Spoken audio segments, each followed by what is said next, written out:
Les attentes, elles étaient assez simples. Que mon fils s'épanouisse avec ses copains, qu'il découvre une autre culture, une autre manière de travailler, une autre intensité avec les Brésiliens. C'est le cas. Ils s'éclatent énormément et puis il y a une ambiance, il y a vraiment quelque chose qu'on retrouve rarement ailleurs en fait. Je pense que ça devrait être de salubrité publique, de mettre les enfants ensemble, qui se socialisent, qui fassent du sport, qu'ils entretiennent leur santé. Finalement, il y a un côté éducatif qui va au-delà de la pratique sportive. Et comme c'est des enfants qui sont compétiteurs, ils vont souvent à l'étranger rencontrer d'autres gamins. Et donc, c'est bien dès le plus jeune âge de s'initier à l'anglais, qui est la langue qu'ils vont devoir maîtriser assez rapidement pour pouvoir communiquer avec tous les copains qui vont se faire à travers le monde.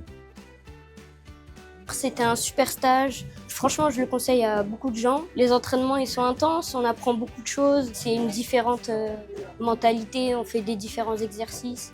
L'interaction entre les différents pays, donc là, en l'occurrence, c'est les Brésiliens, les Français. Il y a le langage aussi, dans le langage, il y a des différentes sonorités. C'est la confrontation entre les deux pays, moi, j'aime beaucoup.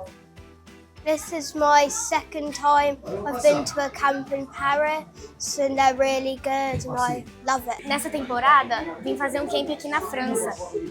Foi uma experiência muito boa, eu adorei. Através do jiu-jitsu a gente conseguiu transferir conhecimento de inglês, que isso é muito importante, aprender mais de uma língua, tanto para as crianças que veio do Brasil, quanto para as crianças daqui, aprendendo jiu-jitsu em francês, as técnicas, tudo em si, isso é muito importante, muito benéfico.